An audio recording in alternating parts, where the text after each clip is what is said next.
Nah, berikutnya, ini pertanyaan dari Bapak atau Mas, ya, atau Mbak. Itu saya asumsikan Mas saja ya, Mas Salman. Mau bertanya, apakah HP kita bisa terkena serangan hacker? Kalau iya, bagaimana cara kita mengamankan handphone agar kita bisa lebih aman? Karena ada berita yang sempat viral bahwa ada handphone yang membuka aplikasi dengan sendirinya. Apakah berita tersebut asli? Apakah itu asli serangan atau hoax? Ini siapa yang mau menjawab ya? Mungkin Pak Yunan lebih dahulu karena di sini tidak ada eh, pertanyaan tersebut ditujukan pada siapa, maka saya asumsikan pertanyaan ditujukan oleh untuk dua pemateri. Oke, Pak Yunan terlebih dahulu, silakan Pak. Pasti dulu lah. Oke, mari Pak. Pak Basit, boleh. Keamanan di Keamanan Android device ya, Android handphone. device ya. Ya, untuk device sendiri kalau di Android tadi ada kasus yang gerak-gerak sendiri gitu ya. Ya, gerak-gerak sendiri itu saya nggak bisa memastikan apakah gerak-gerak sendiri itu karena ada kesalahan di hardware-nya, misalnya HP-nya jatuh sehingga mungkin screen-nya kepencet itu ya, sehingga dia nggak sensitif atau gerak sendiri, itu bisa. Itu yang pertama. Yang kedua, memang ada kayak apa ya istilahnya trojan atau apa ya, itu yang bisa masuk ke HP kita juga bisa. Misalnya kita menginstal APK atau aplikasi dari Play Store yang di situ ada malware-nya, itu bisa saja masuk ke tempat kita. Karena ya memang sebenarnya semua perangkat bisa dihack. Ya untuk keamanan di Android tentu saja ya yang pertama tadi kita harus memberikan pas kalau bisa kita masukkan kadang pakai PIN, kadang pakai pola gitu ya, itu diaktifkan, jangan dimatikan. Kemudian yang berikutnya ada beberapa yang ada antivirusnya, tetapi ini juga nanti akan membuat HP kita juga akan semakin berat juga gitu. Seperti itu. Kemudian behavior kita ketika kita tadi ya install sesuatu jangan asal install gitu ya. Karena itu juga merupakan wahana untuk masuk gitu. Kalau apalagi kalau nggak ada antivirusnya. Kemudian yang berikutnya kalau ada update ya diupdate gitu. Karena ya itu tadi sekarang aman, besok nggak aman, ada update aman lagi, besok nggak aman lagi dan seterusnya. Mungkin dari saya itu Pak. Oke, bagus, sudah luar biasa sekali Pak Basit. Pak Yunan mau menambahkan? Baik, terima kasih. Alhamdulillah ada yang nanya ke saya akhirnya satu. Baru laku. Dari tadi lagu Pak Sudarmo. Ya, Pak Basit. Alhamdulillah luar biasa Pak Basit. Jadi di sini saya akan menambahkan yaitu kenapa HP itu bergerak sendiri. Memang benar. Saya pernah melihat dokumenter yang dilakukan oleh pihak NSA. Yaitu mereka langsung mengklon sebuah HP Android dengan seperti kartu gesek, seret, langsung dia semua aplikasi itu langsung berpindah. Jadi yang asli itu tinggal buang. Jadi begitu cepatnya gerak mereka menggunakan sistem teknologi yang sangat canggih, Pak. Namanya juga Amerika, apapun bisa. Itu yang versi canggihnya yang saya sebutkan canggih. Yang kedua, yang berikutnya, untuk versi untuk akademis, saya pernah melakukan sebuah uji coba melakukan sebuah backdooring, yaitu menanamkan sel terhadap iPhone siswa dulu. Kejadiannya waktu kami melakukan pengabdian masyarakat di SMA Muhammadiyah Gombong, pernah melakukan yaitu menanamkan sel dengan melakukan teknik backdooring, yaitu penyadapan terhadap HP. Nah di situ kami menanamkan backdooring, walaupun HP itu otomatis atau on antivirusnya ke secure-nya HP itu, tapi kalau sudah dia menerima backdooring yang kami kirim, maka secara otomatis HP itu tersadap. Walaupun HP itu mati, tapi kameranya on. Jadi kami mensisir yaitu awalnya kami mencari informasi berupa informasi seperti video. Jadi kamera, walaupun kameranya itu mati, tapi kami bisa melihat video yang si target. Berikutnya kami melihat sisi lain, yaitu mencari video grafik pada kamera belakangnya. Begitu juga. Jadi sama berhasil untuk mengambil videonya. Step pertama berhasil. Step kedua yaitu kami bisa mengambil informasi yang kami butuhkan berupa SMS baik si target dengan orang lain. Seperti kalau nggak salah ingat waktu itu, ayah tolong kirimkan saya pulsa saya habis, tolong diisi 100.000. Akhirnya kami bacakan itu satu persatu, semua teman sekelasnya ketawa. Jadi anak mama ternyata. Ya seperti itu Pak Wasid. Itu kayaknya pernah kita lakukan juga Pak di pengabdian masyarakat di SMK di Jogja ya. Berikutnya kami bisa mencari informasi tentang sistem operasi, terus RAM-nya berapa, kapasitasnya. Jadi intinya satu HP itu kami bisa kuasai.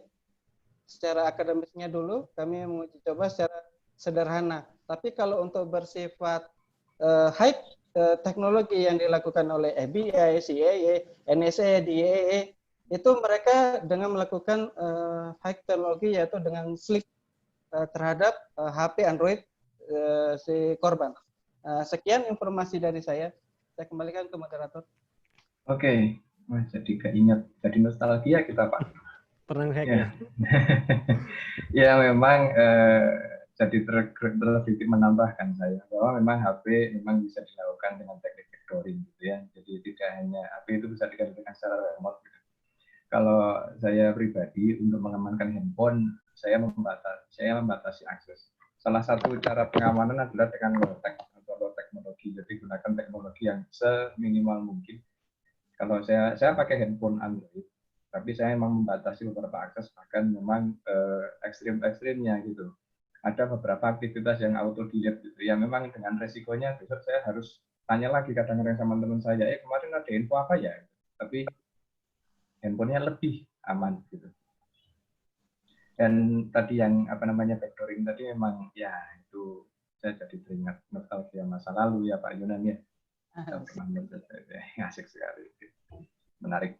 Nanti jadinya reuni forensik lab. Ya. Ya, untuk Pak Basit, pertanyaan berikutnya Pak Basit lagi sekali ya. Pak Basit, dari Ruswansyah Mustafa. Ini satu. Berarti ada pertanyaan kedua ya, tapi satu dulu. Gimana kalau untuk password kita menggunakan password manager, contohnya seperti LastPass. Apakah software atau password generator tersebut aman, Pak? Silakan Pak. Oh, ini kayaknya ke Pak Yunan ya. Oh, Pak Yunan lagi. Password Pak, gimana Pak Yunan? Gimana Pak, bisa diulang? Password manager Pak, password manager. Bagaimana untuk password? Jika kita menggunakan password manager seperti LastPass, apakah aman Pak? Silakan dijawab. Oke, baik. Kalau password manager itu tergantung dari tingkatannya akan kita gunakan, yaitu yang bersifat secure maupun medium secure maupun low secure. Di situ ada tingkatannya. Jadi settingannya itu mengacu pada beberapa sistem yang kita inginkan pada sistem manajer tersebut. Di situ tinggal kita klik, ada yang settingannya itu yang high, yang ada tambahan pula itu yang bersifat firewall-nya. Di situ ada klikan ada beberapa settingannya itu. Itu sekian Pak. Oke. Jadi kesimpulannya cukup aman ya Pak?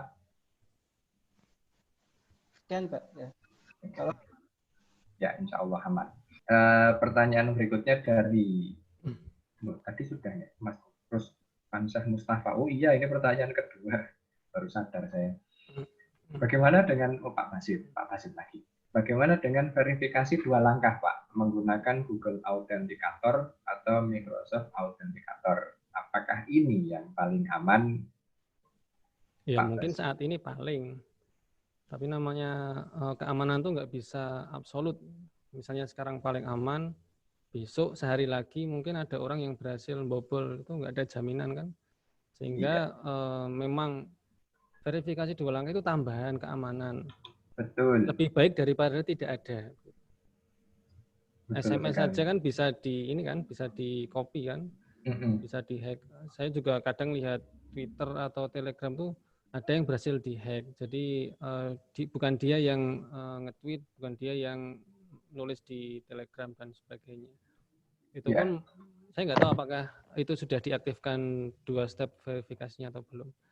Tapi oke. seenggak-enggaknya itu akan lebih mempersulit. Kalaupun ada itu sudah mesti master itu atau mungkin profesor hacker mungkin ya kan. Kalau Ya, misalnya mungkin sudah baru tersertifikasi Pak itu Pak. ya mungkin sudah. Tapi kan kemungkinan lebih sedikit orang yang Ya, bisa melakukan itu. minimal menambah dari sisi keamanan ya Pak ya. Iya betul Pak. Ada tambahan Pak Yunan? Iya. Ya, Ada tambahan?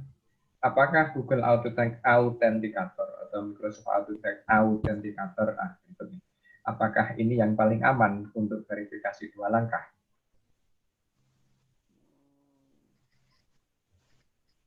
sebenarnya apa sama Tidak ada yang aman ya Pak ya? gitu. Jadi seperti kata Pak Basir, jadi dari hari ke hari, bulan ke bulan, tahun ke tahun, kalau sistem yang tidak kita update, tidak kita perbaharui, maka celah kemungkinan dimasuki atau dirobot ada kemungkinan, Pak. Jadi kalau kita tidak update, baik itu sistemnya, softwarenya, terus antivirusnya, terus kita belum lagi setting misalkan di networkingnya tuh mikrotik yang ISO sekian, mungkin tetap aja. Jadi saya kembali ke kitab sakral, yaitu hacker mengatakan no system is safe. Itu saja. Betul, Kemudian sepakat saya. ya. Oke. Iya, menambahkan. Ini moderator lancang, boy. Monggo Pak, silakan. Ya, bahwa memang tidak ada sistem yang aman. Sistem yang aman itu adalah tidak ada sistem, gitu. Karena ketika kita sudah mempercayakan data kita, sekecil apapun itu pada sistem, maka selalu ada risiko data kita untuk digunakan orang, gitu. Bahkan diperjualbelikan orang. Iya. Data kita itu banyak yang dijual. Salah satu contoh paling simpel, tentunya beberapa teman di sini pernah tiba-tiba dapat SMS dari provider. Apakah itu SMS penipu? Oh tidak, provider itu benar-benar provider gitu. Misalkan promosi apa seperti itu. Nah, pernahkah kita berpikir dari mana sih provider ini tahu nomor telepon kita? Nah, kayak gitu. Padahal nge-share aja enggak kayak gitu. Nah, mereka kan punya bank data. Bank data itu bisa juga diperjualbelikan. Iya Nah, betul. ya, untuk keperluan, ya kalau keperluannya saya mengatakan sekedar iklan itu saya rasa tidak terlalu bermasalah ya, Pak Basir dan Pak Yunan. Tapi ketika keperluan itu sudah meningkat kepada keperluan untuk kejahatan, maka saya rasa itulah yang perlu kita waspadai. Seperti itu.